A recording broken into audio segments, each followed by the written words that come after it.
Olá, antes de começarmos gostávamos de te agradecer por estares aqui, por partilhares a tua história.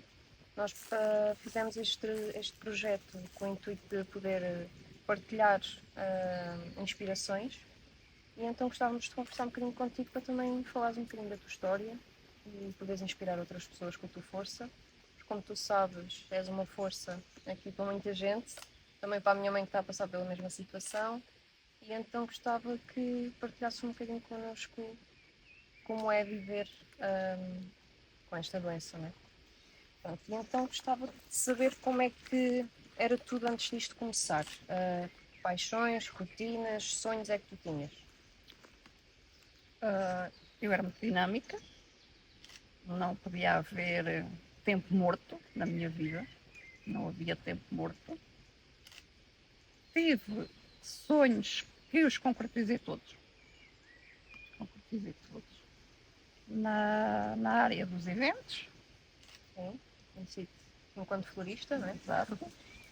Depois comecei a andar muito triste, derivado ao casamento, e achei por bem sair dessa área na altura porque não tinha alegria suficiente para fazer uma festa dos outros de felicidade. E então por isso é que eu decidi. Eu não, logicamente não dava bem, andava triste, deprimida, e é preciso muita genica para organizar um evento, é preciso muitos dias, muitas noites, e a genica já não havia. Depois pensei, e agora? Tinha curiosidade, como já estava nos bombeiros, como bombeira voluntária, foi um desafio que eu me dei aos 40 anos. Já os filhos estavam crescidos, né? Queria ter ido à tropa, o pai não deixou. E então foi tipo, ok. O que eu interiorizei em mim, mesmo a ser bombeira voluntária, foi, ok, muita gente faz peregrinação a Fátima, faz as suas promessas, agradece. Eu fui mesmo, fiz a ruta, adorei, tive que fazer aqueles exames todos, foi um ano de aprendizagem, mas a finalidade era dar aos outros, porque eu também já tinha precisado. Na altura a Andreia tinha muitos problemas de saúde e eu pensei, mas porque na voluntariado, em vez de estar com velhinhas e essas cenas, porque é que não fazer voluntariado? E foi daí. Depois tinha a curiosidade de trabalhar com idosos ou meninos deficientes. Veio o Covid, estive ali em stand-by. O que é que agora, prontos, na altura foi quando eu me separei, saí de casa, fui morar sozinha, andava a restaurar uns móveis velhos, fui para o apartamento sem nada. Sempre foste engenhocas, não é? Engenhocas, sempre engenhocas. Não tinha a mínima ainda de ir trabalhar porque queria organizar o meu apartamento. Entretanto, no elevador, o senhor do condomínio disse, já arranjou trabalho. Eu disse, não, ainda disse que fui à procura. Com isto do Covid estão ali a precisar anular. Eu, pode ser. Telefonei, no outro dia estava no lar. Estava no lar, foi muito bom para mim, porque refugiei-me. A ajudar os outros, não é? Sim, e eu estava-me a sentir sozinha, na altura não tinha filho nenhum ao meu lado, ficaram magoados comigo. E então ali tive o carinho, passava o meu tempo, perdia-me ali, eu fazia o turno das 4 à meia-noite, porque foi o que eu pedi, que era para não ter aquele tempo de solidão num apartamento sozinha. E foi fantástico viver sozinho. Foi fantástico. E do lar, enriqueci muito. Passado uns meses fui chamada ao gabinete para passar para chefe. Fiquei assim um bocadinho incrédula, porque o meu feitio é assim um bocadinho forte e exigente, e tudo o que se trate a pessoas de idade ainda mexe mais comigo porque são pessoas que não se conseguem defender. Sim. Pronto. Era essa área também nos bombeiros. O que eu adorava fazer era ir de noite buscar idosos aos lares e chegarmos ao hospital já está tudo curado, porque só precisavam de falar. Exato. Hum, Estiveste nos bombeiros de Caxarias. Nos bombeiros de Caxarias, sim. A minha segunda casa. A minha segunda família, onde se faz muitas amizades, onde se vê muita gente a precisar e nós chegamos ao quartel quebrados também. Quebrados. Porque às vezes penso, é bombeiro, tem um feitio forte, aguenta com aquilo. Sim, temos que aguentar. Mas também chegamos ao quartel e também desabamos.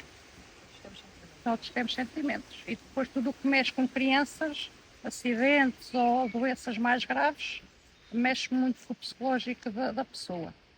Pronto, passei a chefe, foi muito desafiante, foi uma guerra, as pessoas não queriam trabalhar, eu tinha que fazer os 3 turnos, foi muito complicado. Foi a pior coisa da minha vida, foi ser chefe. Foi ser chefe, porque trabalhar com pessoas que não têm responsabilidade, ainda mais no lar, que vão porque precisam do ordenado ao fim do mês, porque às 7 da manhã temos que dar os banhos e na via pessoal, e eu levantava-me sem ser o meu turno e ia ajudar a dar banhos.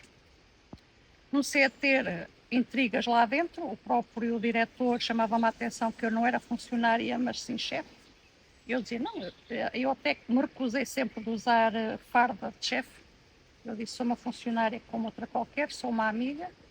Até que eles me chamaram que eu não tinha que ser amiga das pessoas. Eu tinha que guardar as pessoas e eu disse mesmo, eu não sou cão guarda.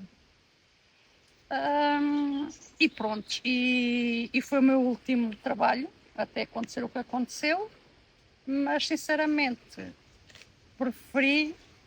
adorei ser funcionária de lar. Agora, chefe de lar é horrível.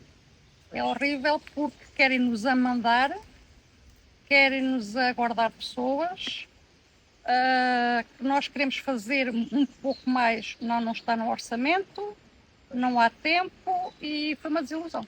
Sim, para trabalhar nesses sítios também é preciso ter sensibilidade. Sim, e para mim foi a pior coisa, foi ser chefe de lar.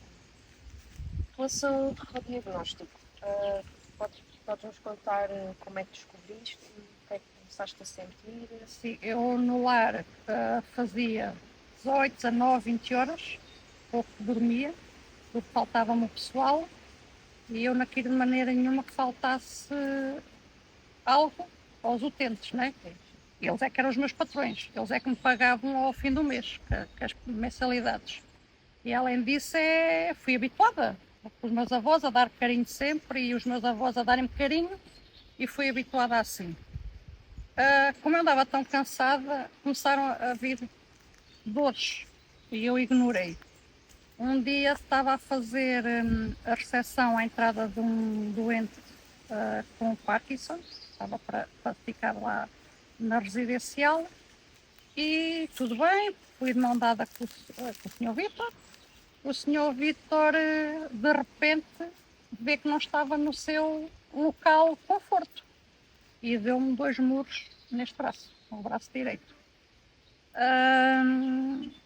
Fui agressivo e eu, ok, tudo bem, acalmei o senhor, vou rotina normal, no outro dia as dores mais intensas, cada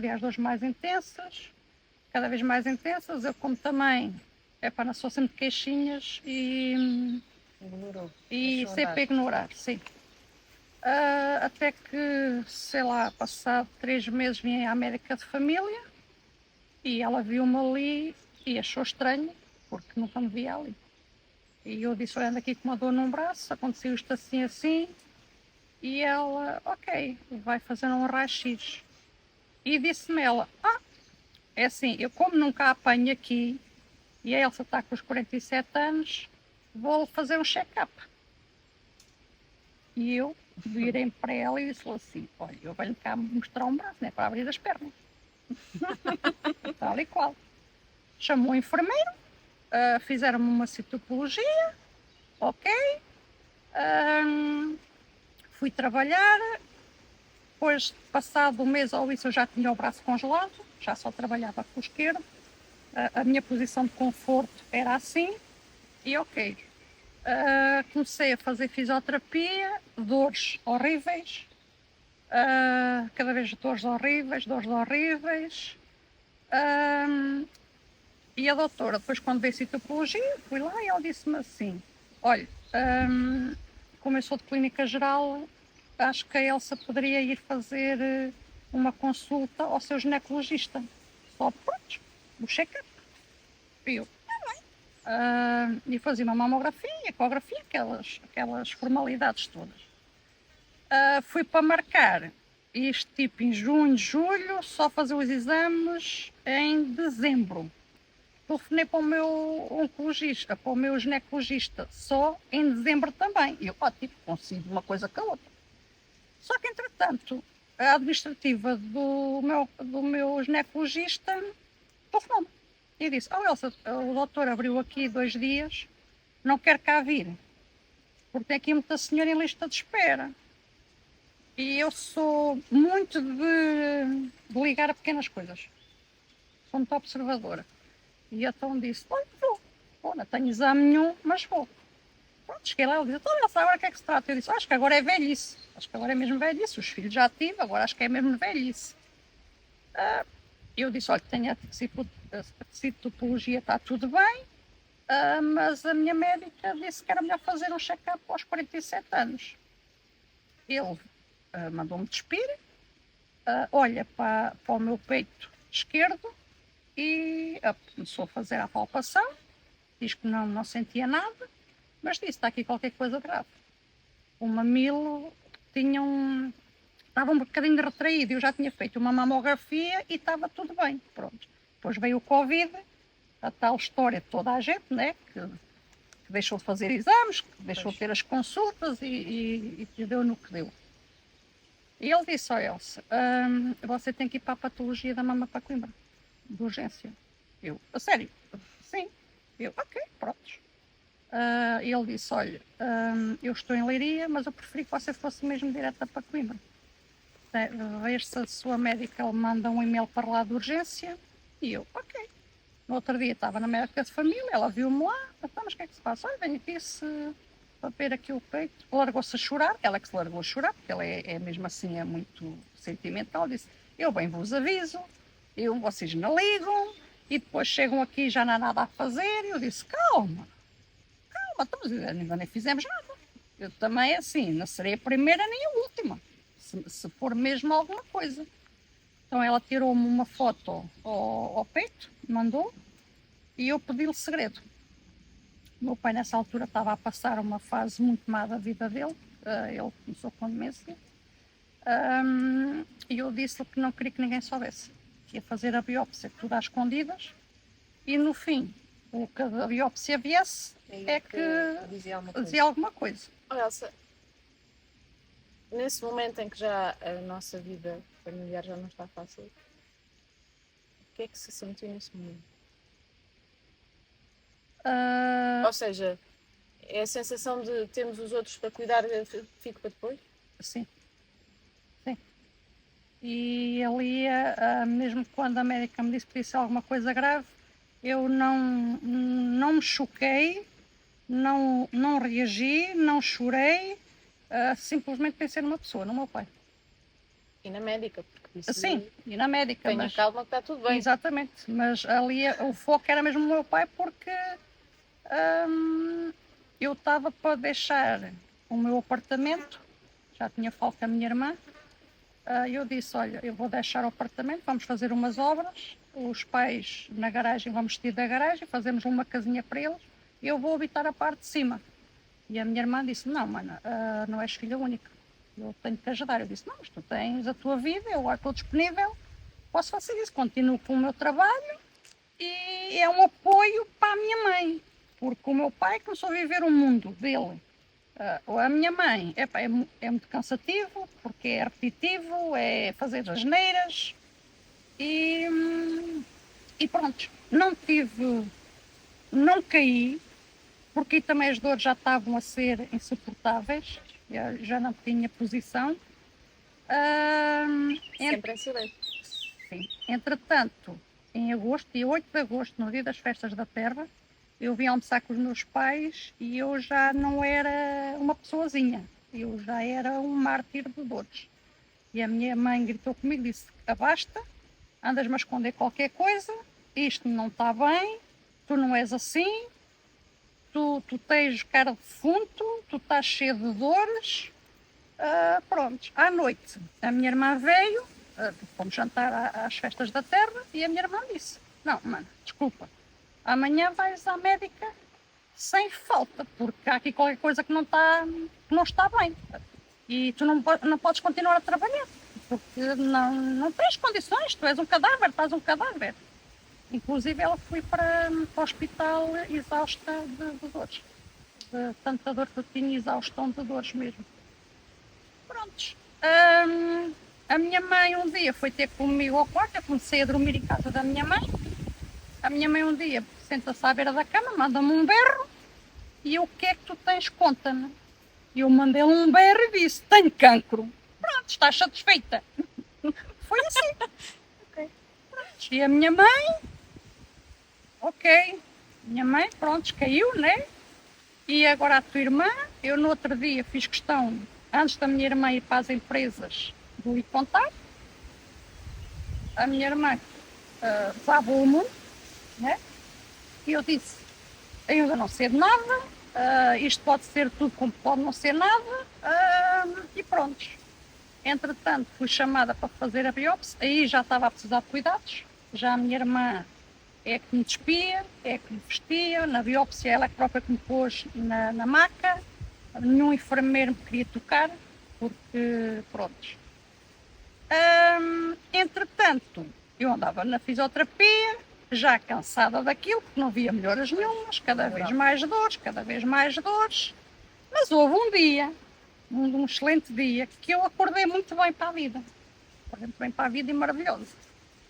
E a minha mãe, tinha convidado a minha mãe para ir apanhar milho, porque a minha mãe adora apanhar milho, e a minha mãe tinha dito que não, porque tenho a minha filha em casa para cuidar. Eu disse: oh mãe, tu vais ao milho porque eu hoje estou muito bem e vou sozinha a conduzir, porque até a minha mãe é que me levava à fisioterapia.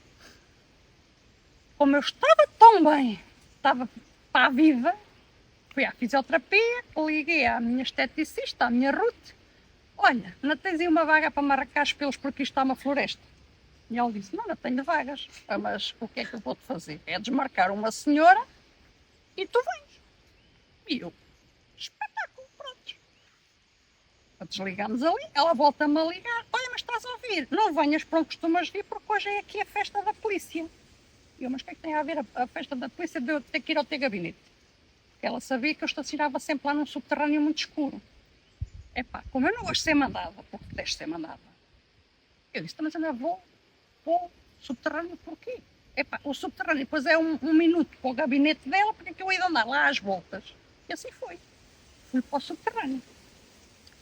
Eu, quando tinha as dores, eu já não tinha grande mobilidade. E o carro ficou assim um bocadinho atravessado. E eu, a meter a marcha atrás, para o consertar, bem, o meu corpo deu um estalo. E um formigueiro horrível no corpo. Dores horríveis. E eu não me lembro. Sei que ouvi um pum. Pelos vistos dei um grande berro. Eu nunca tinha visto ali nenhuma autoridade dentro daquele subterrâneo. Apareceram-me 2 PSPs a perguntar o que é que se tinha passado. Eu disse: não sei, se calhar a clavícula saltou, disse eu. Deu o telemóvel, disse: está em route, ela está à minha espera, mas desorientada, mesmo desorientada. Liga e a Ruth: então já chegaste? E ele disse: sou agente, está aqui a Elsa, não sei o quê. Ela veio a correr, queriam-me tirar do meu carro, não eram capazes, porque as dores, era bicho, tinha bicho formigueiro, não eram capazes. E eu disse: olha, chamem os bombeiros para me cortarem a chapa para eu poder sair daqui.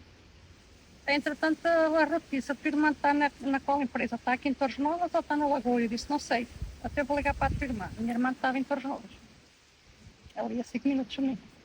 Minha irmã veio, disse, mas o que é que se está a passar? E eu disse, eu não sei, eu desorientada todo. Sei que ela disse, desculpa, mana, e tirou-me, assim à força. A ambulância nem sequer entrava lá dentro do subterrâneo porque é muito baixinho. Vieram 2 bombeiros espetaculares, em que eu disse à miúda, disse, olha, quando entrares nas urgências, dizes que eu estou a fazer despiste de câncer da mama, porque não sei se isto tem alguma coisa a ver, se não.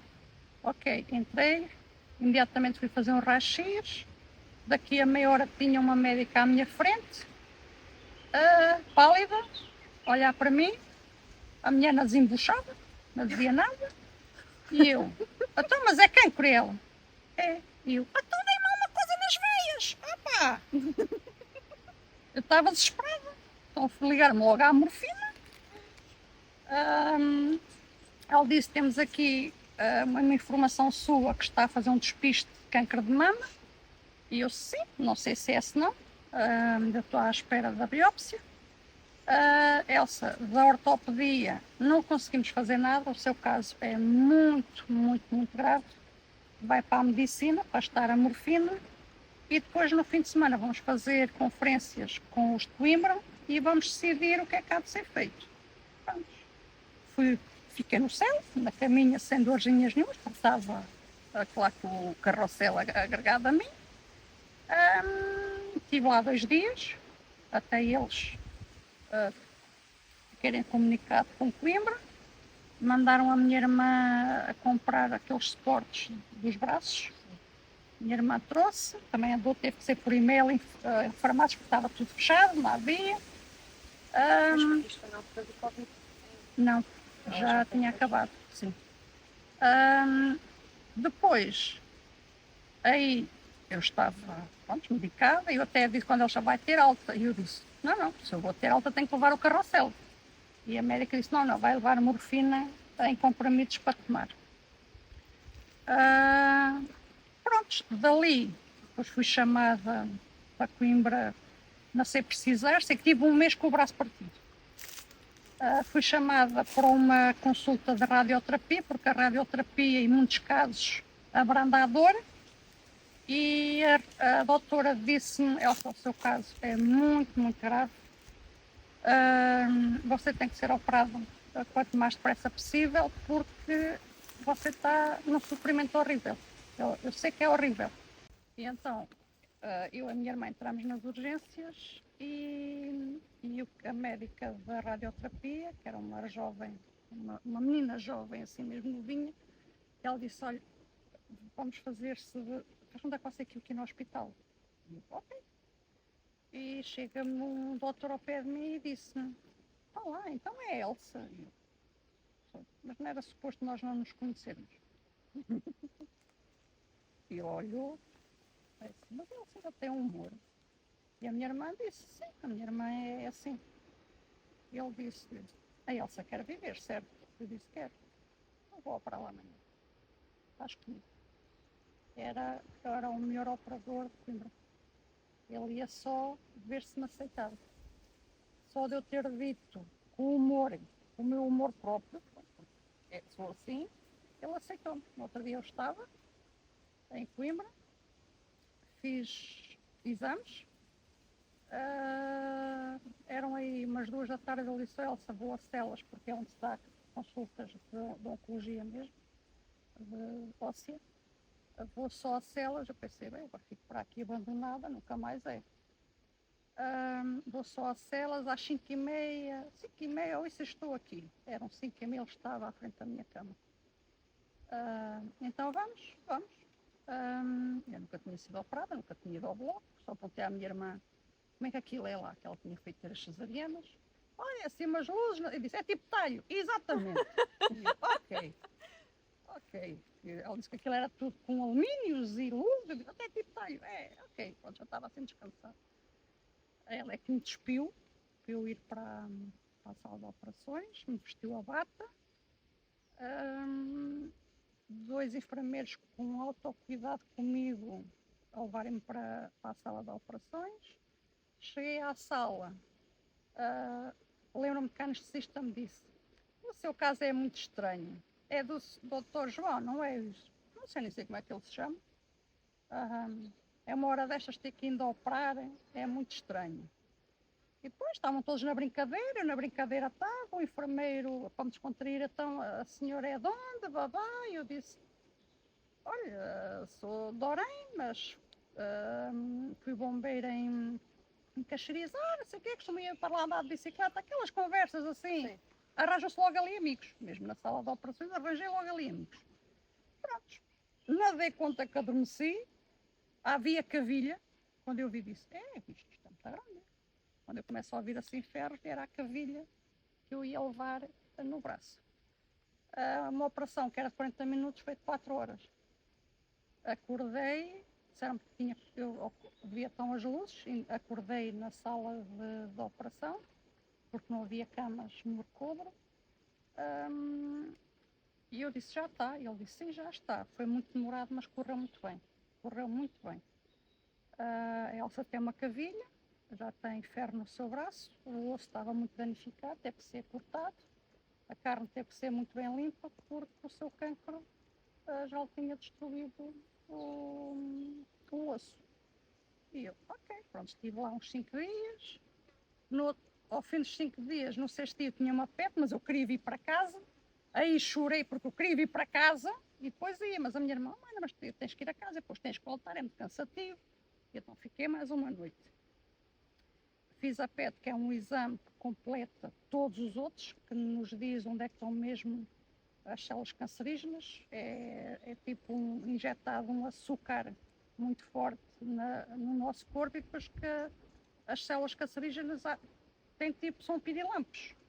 E então o meu corpo já tinha várias metástases no corpo, já tinha muitas. Por isso é que aconteceu isso ao braço. Exatamente. Mas isso foi tudo derivado à mama. À ao mama, cancro da mama. exatamente. Prontos.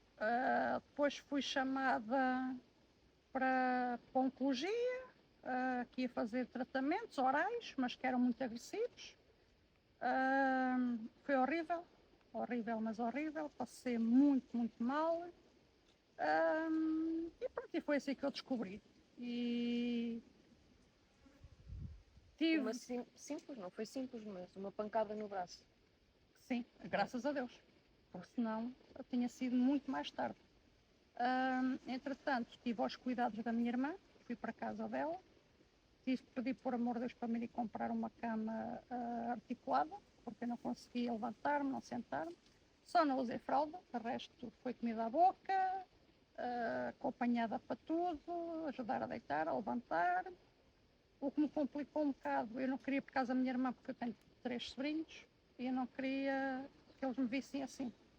E a minha irmã disse: não, é família, eles têm que viver com a realidade e vamos para a frente. Sim, às vezes é complicado, é mais complicado esconder Sim. do que E eles então, viver com isso no dia a dia. pronto, estive ainda lá um tempo, depois eles foram para a escola, aí começou a ser complicado os dias. E eu tive ali ainda muitos meses que os dias, eu não dava conta, porque como estava tão drogada com morfina, eu não dava muito conta dos dias. O calendário passado então. Sim. Depois quando eles foram para a escola, aí sim, aí começou-me a bater assim forte a solidão. Eles iam, passava assim a tarde, a minha irmã de manhã estava por ali assim, ou trocava, ia à empresa e depois vinha, mas aquelas horas que eu estava assim mais sozinha, as horas não passavam, mas é que não passavam mesmo. E foi quando eu regressei aos meus pais, aí já estavam as obras feitas. Foi pior estar sozinha do que estar doente? Foi. Foi porque os dias eram enormes, porque eu tinha dores e os minutos não passavam. Estás a perceber? Estava sempre ali, estava sempre a patinar no mesmo sítio.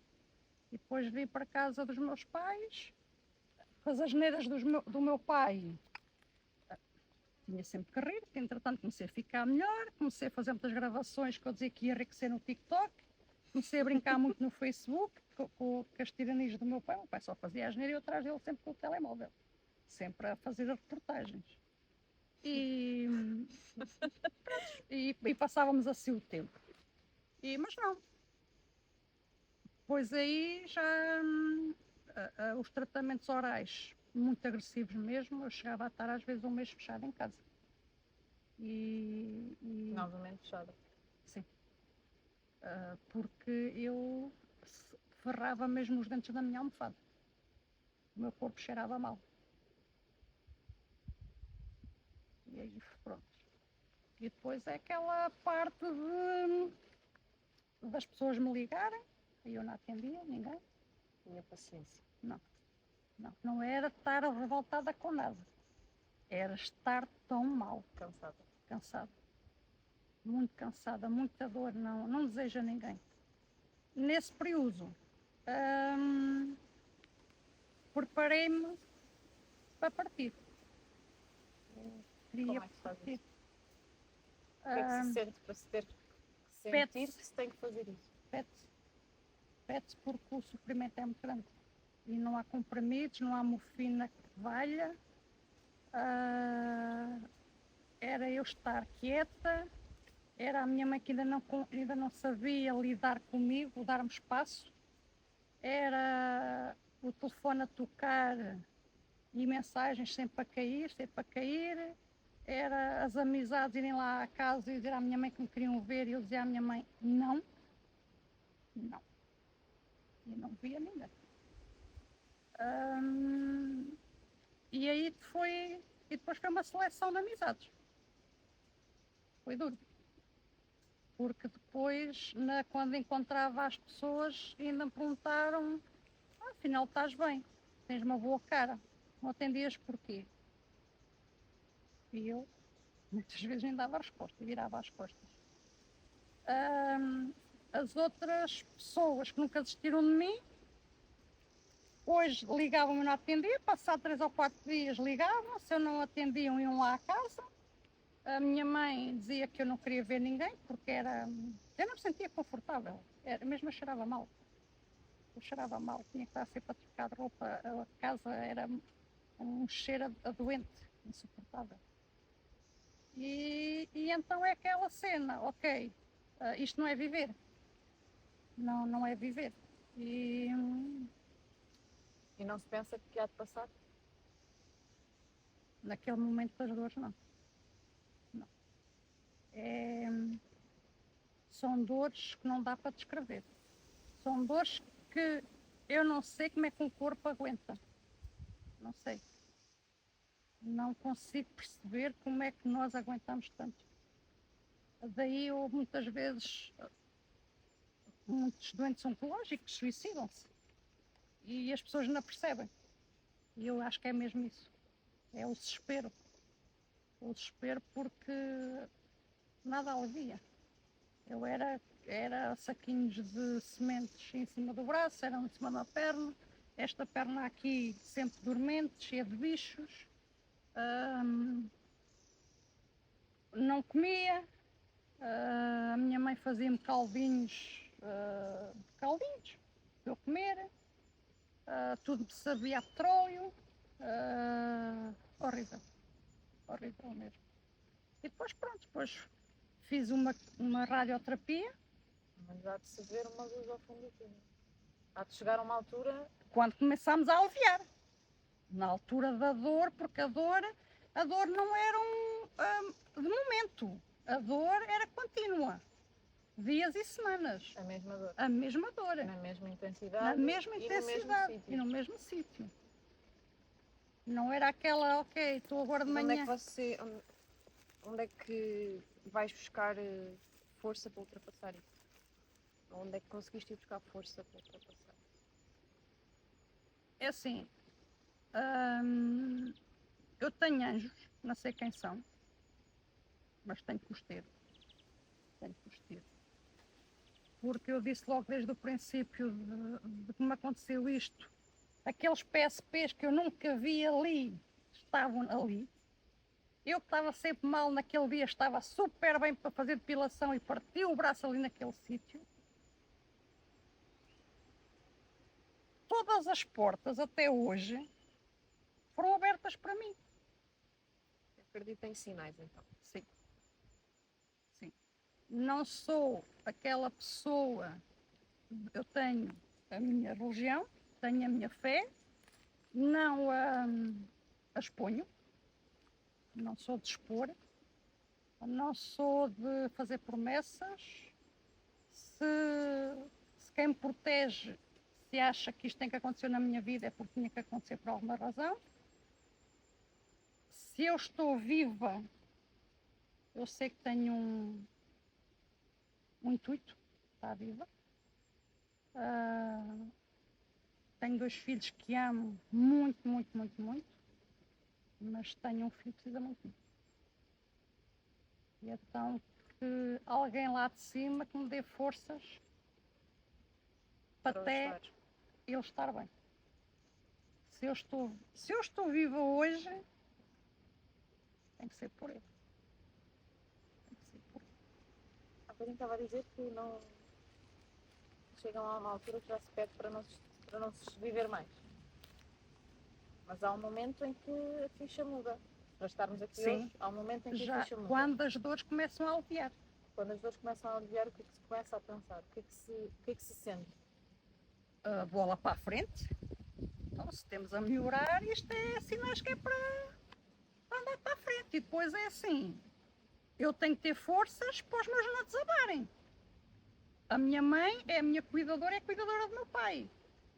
A minha irmã, que tinha medo de uma agulha e que desmaiava com éter, a minha irmã acompanha-me desde sempre. Todas as consultas, todas as noites, a limpar-me o rabo, tudo. A minha irmã, que ninguém pode estar a fazer, que ela vomita-se toda. Estão a perceber?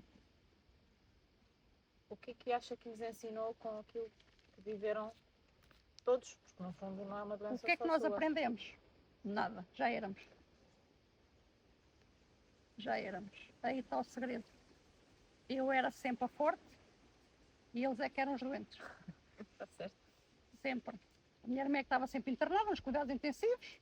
Tinha tudo o que era estranho, ela tinha. O meu pai sempre internado, a minha mãe sempre internada. Nunca falhamos como filhas a uma visita. Nunca. Nunca. Nunca. Então, Por isso não aprendemos nada, porque somos 4 pilares uns dos outros. E assim, a minha essência continua. As pessoas mesmo me dizem que eu sou agora mais reguila. Não, não sou mais reguila. Não é o que se estão a calhar que dizer agora reguila. dão mais por si. Pois, exatamente. Porque eu dei com os pés. Eu não me converti a nada. Eu não me ajoelhei a nada. Nem a ninguém. Nem a ninguém. Porque quem eu tinha como amigo traiu-me. Não soube esperar. Pois. E essas pessoas, qual é o que é que significa? O que é que significam? O que é Para que mim, importa agora. ou não? Para mim. Estou na vidinha delas e deixem-me em paz. Não me venham estragar a minha luz. Exatamente. Não. Não há pessoas que dizem que veem a vida de outra maneira, que é isto, depois dizem assim, se aproveita a vida vai viajar. É pá, mas andar de avião vai me enriquecer em quê? Dou valor a estas coisas, dou valor a fazer piqueniques com meus sobrinhos, dou valor a ir a comer pipocas, dou valor, vamos dar um passeio, dou valor, ok. Uma amiga minha telefona-me ainda no domingo, telefonou-me, olha, estás bem disposto? E eu estou. Olha, vamos beber Fui-me logo vestir e bora. Mas outras vezes não, foi que mais levou pontapés.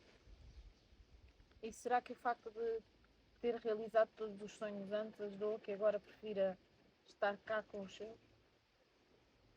Ou será que foi indiferente? É diferente. Porque é assim, eu agora, se eu tivesse outra condição física, ainda tinha muita coisa a realizar, só que os meus ossos não me deixam.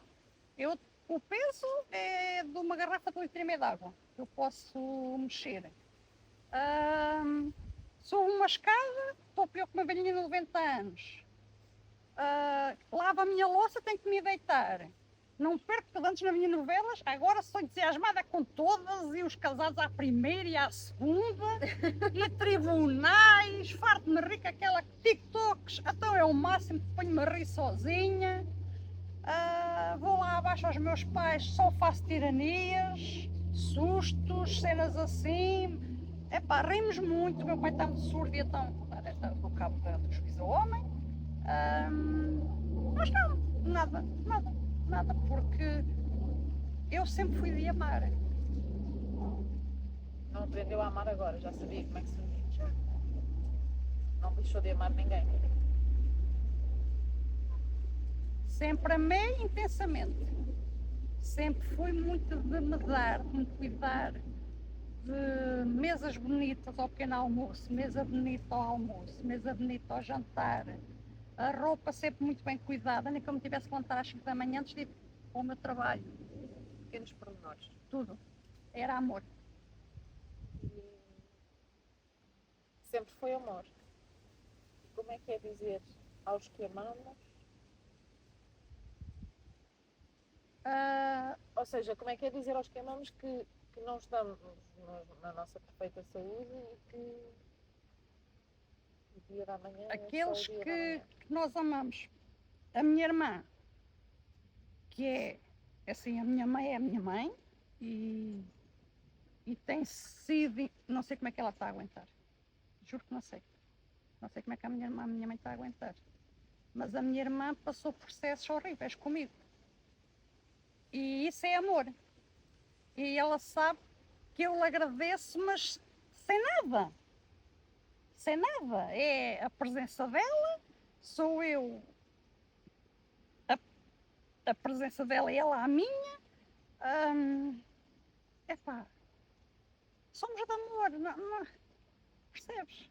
Sim, percebo. Percebes? perfeitamente. Porque às vezes as pessoas dizem, porque agora vejo a vida de outra maneira, agora. Não se vê. Para si vê-se da mesma forma. Com o mesmo amor no mesmo sítio. Tudo. Com mais ou com menos vontade de viver. Agora com mais vontade. Sou precisa. Vou Faz ser falta. precisa. Vou ser precisa. E de antes não fazia ou sempre fez e agora sente que não. Que agora é fazer falta de uma forma diferente? É fazer. Porque é assim. Eu sou de fazer frente. Eu não sou de mandar recados ou andar a roer nas costas. Eu chego ao pé da pessoa e confronto. O meu filho é um mimocas. É o gatinho do mimo. Era o que chegava a casa, mãe precisas, mãe miminhos, que a separação não é só no casal quando tem filhos pequenos que existem coisas más. No meu caso já eram adultos e ficaram do lado do pai. Eu disse que não sabia se tinha tempo de esperar-se não, mas que enquanto vivesse que ia esperar que ficasse tudo bem, porque a verdade viria ao de cima e já veio. Epá, o meu filho tem um caráter diferente, não tem tido assim de grandes sortes com pessoas, porque ele é muito amigo. E quando se é muito amigo, às vezes perdemos-se no caminho. E eu sei o filho que tenho. E conheço perfeitamente, ele é um ser humano muito bom. E agora quero viver para ele. Quero viver para o meu filho. Que mensagem é que gostavas de deixar a quem está a passar por um processo destes? A mensagem: não deixem de dormir por causa deste sacana ou destes sacanas, porque não vale a pena. Não vale a pena pensarmos daqui o que é que vai acontecer daqui a 15 dias ou daqui a um mês. Não vale a pena. Não vale. Porque todos os dias são dias diferentes. Quem é oncológico é todos os dias diferentes. Depois temos aquela cena das pessoas, porque até nem o cabelo. Tu não é grave. Pois tem existido. Porque até tem boa cara. E uma vez respondi, quer dizer, tem que ser doente e tem que ser feia. Ainda por cima. Por amor da santa. Até tens boa cara. Estou toda podre, mas por amor de Deus, pelo menos Por fora. se ponho batom porque não sei o que é. E depois ainda E depois dizem, mas aquela ali está mal, tem mal aparência, não, se calhar até tem boa cara, até está pior. Temos que compreender, o oncologista está sempre a levar por tabela. Está sempre a levar por tabela. As pessoas ainda fazem disto o mais difícil Sim. Sim. do que aquilo que realmente é. Sim. E eu cortei assim, a médica, todos os exames. Houve uma altura que eu disse à médica que queria parar com os tratamentos. Eu decidi, se eu tinha a minha vida de 5 anos, preferi viver 2. Falei com a minha irmã, a minha irmã disse respeito. Eu disse não quero viver a sofrer 5 anos só para estar aqui. Não. Prefiro viver 2 anos excelentes, com melhor qualidade do que 5 anos numa cama. E então eu disse à médica que queria fazer uma pausa na quimio, fiz uma pausa. Nessa altura passei muito mal, tive que ir fazer uma biópsia de urgência, que já suspeitava que podia estar no estômago, mas não, tinha sido a rádio com a quimio, assou-me o estômago. Eu aí também tive capaz de trapar paredes, pior que ter 10 filhos. Contrações horríveis, uma coisa de loucos. E até eu disse à médica, posso parar o tratamento? Sim, é o seu direito. Nós, se assim desejarmos, podemos parar os tratamentos. Eu disse, quero fazer um descanso, porque o meu corpo está cansado. Fiz esse descanso, fiz a PET, a doença estava a avançar mesmo com o tratamento, e foi o que ele disse, então se está a avançar, vamos fazer uma pausa. Quer dizer, se estou a sofrer tanto. Mesmo assim não está a ajudar? A ajudar, aquela quimioterapia, então quero fazer uma pausa. Sou-me para a vida. Aí disse outra vez, não, isto agora é a vida. Entretanto, as dores começaram outra vez e ela disse-me, olha, já estive aqui a fazer estudos, já tenho nova quimio para si. Ok. E então ela disse-me, Elsa, desta vez vai cair mesmo cabelo, vai haver outros sintomas. Eu disse, ok, vamos experimentar. Isto foi uma segunda-feira, a minha irmã estava comigo e a médica disse-me assim, olha, vamos fazer uma nova quimio, para ver se agora dá resultado, para ver se conseguimos agora adormecê-lo, mas vai ter muitos efeitos, o cabelo vai cair. E eu disse, ok, doutora, está tudo bem. E ela disse, olha, pode começar já hoje. Eu disse, hoje não estou preparada, hoje é para ir almoçar com a minha irmã ao fórum. E pronto, fomos as duas a almoçar ao fórum, fomos fazer umas compras da Páscoa. Na sexta-feira, então, estava lá em Coimbra, fiz o tratamento. No sábado, acordei bem, perguntei à André se podia ir comigo ao cabeleireiro e rapei o cabelo. E fui apontada, porque é que fui a rapar logo o cabelo. Quero rapar o cabelo, porque o cabelo é meu. Pois, exato. Não estava para andar a ver ali pintelhos de gatos ali no meu sofá. E fui cortar e gosto muito de ver, já estão a cair as pestanas, as sobrancelhas, mas já temos tudo. Se eu não gostar de ver, já existe tudo. Sim. Para ficarmos bonitas.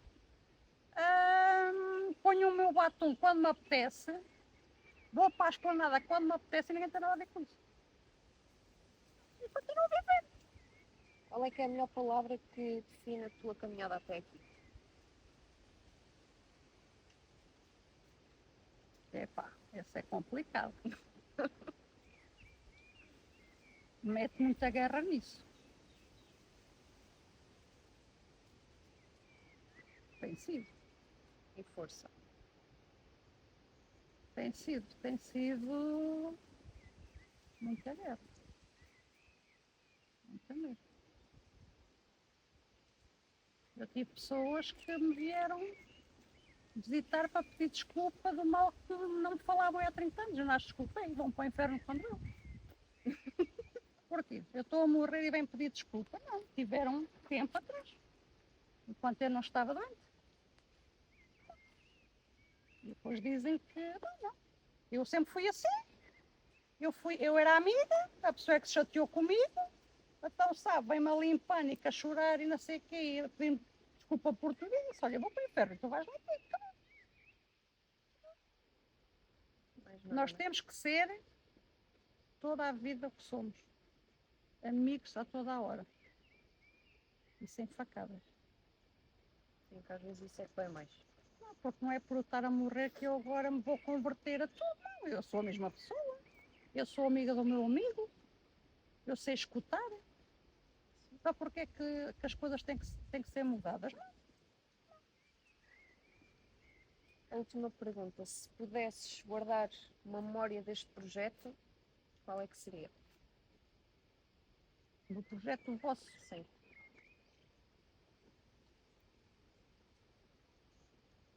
Mais uma pergunta difícil. Olha, a memória boa foi vocês me deixarem escolher o sítio. Me diz muito. Quando eu estava nos meus dias baixos, antes de estar doente, era para aqui que eu vinha. Era o teu No refúgio. meu refúgio. Sim. Era aqui que eu pensava, era aqui. Eu nunca fui de ralhar. Eu sou aquela pessoa que enervo-me, é preferível agora estar calada e depois. E agora já está um bocadinho ao Fugir contrário. um bocadinho e depois então conversar. Sim, sim, sim. Eu tenho que agradecer a vocês me terem dito que pode escolher o sítio e, e prontos. Sempre continuadamente louça bonita, mesas bonitas, piquenique, flores sempre em casa. Tem que ter sempre flores em casa isto é viver. Agradecemos muito por poderes partilhar a tua história connosco e poderes também ajudar quem nos vai ver. Acho que és uma força e tu sabes que a minha mãe agora está a passar pelo mesmo. E Mas não, a tua mãe vai vencer. Vai vencer, a tua mãe vai vencer porque vamos que eu costumo dizer, vamos que vamos. Vamos que vamos. Vamos que vamos. É muito difícil porque assim, vocês acabam por sofrer mais que nós. Quem está de fora sofre mais do que nós. Porque nós sabemos onde é que é o nosso limite de corpo e vocês não sabem. e não sabemos como é que podemos ajudar. Por mais que a gente queira, não sabemos como é que. Por isso é que eu digo, Como a é que gente podemos precisa ajudar? de respeito. Precisamos muito de respeito. Precisamos muito quando nos vêm na nossa cama, epá, não venham lá perguntar e dizer que a gente temos que comer. Epá, quando a gente tiver fome, a gente vai comer. A gente, quando nos obedecer a ouvir música, a gente liga ao rádio. Mas é tão difícil assim. Percebes? Essa parte é que é difícil para quem está a cuidar. E nós estamos frágeis porque estamos agoniadas, estamos enjoadas, estamos cheias de dores, estamos cheias de sono. Depois ficamos rojentas que nem uns bebês, se não dormimos a cesta. Opa, e é o que eu digo. Porque é essa tal diferença. Mesmo a tua mãe, olham para ela, dizem que ela não está doente. Percebes? Mas não, a tua mãe está doente. A tua mãe está doente. E quando ela me disse que estava doente, eu disse, não deixes de dormir por causa desse cabrão. Eu disse o mesmo.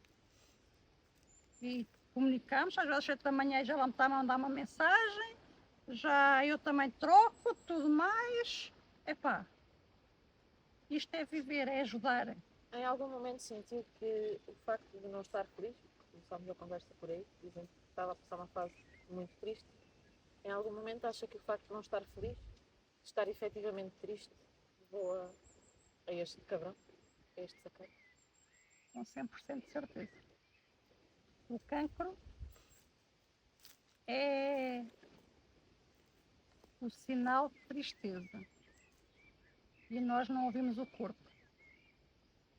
Ou não ouvimos o que é que o nosso corpo quer e deseja. E continuamos ali para os outros. Sempre para os outros. Os outros sempre em primeiro lugar. E o cancro, a tristeza, o cancro está-se a formar. O cancro está-se a formar. Sim, acredito 100% que os cancros é de tristeza e de infelicidade, de maus tratos. Acredito. Acredito porque Epá, eu fui sempre saudável. Eu era o terror em casa. Eles é que eram os doentes. E precisamente quando eu saí de casa e estava a adorar viver sozinho, aparece isto. Porque ele disse, em vez de ter um amante, arranjei 1000. Pois. Mas é assim, a tua mãe também. Nós oncológicos, nós não ficamos curados. Sim. Não venham cá com essas coisas, porque isso eu não acredito. Unicamente fica adormecido. Pois, se comeres aquilo... Epá, não, eu era super saudável a comer. Se alguém que fazia comida saudável de propósito para uma pessoa era eu. Não bebia café, não fumo, epá, não tinha vício nenhum. A minha irmã só dizia, só te falta foder, é que ela disse mesmo. Pronto. E aconteceu-me, nunca me revoltei, nunca me revoltei, porque depois tu vais para os hospitais e tu sentes-te impune. Tu olhas para todo lado e pensas, sou mais uma. Eu vejo lá meninos de idade do meu filho, meninas de idade da minha filha. Eu vou à medicina nuclear, eu vejo bebés. Os bebés não têm culpa de nada, ninguém diz, às vezes o câncer é porque isto e aquilo é o que ela merecia. Sim. Mas não, o doente oncológico é sempre um doente oncológico. Nem que esteja com as manchas, porque as pessoas veem um doente oncológico careca, sem unhas, todo queimado da cara. As pessoas, mas não, vocês vão a Coimbra, vocês veem pessoas sem olhos, vocês veem pessoas sem rosto, vocês veem pessoas sem pernas. Na minha parte, que é dos ossos, é onde se vê mais isso. E precisamos do nosso tempo, do nosso momento. Temos dias excepcionais. Eu, quando me sinto bem, agarro em mim e vou para a esplanada da Oreca. Agora fizeram um jardim magnífico para estar lá com os pés ao sol.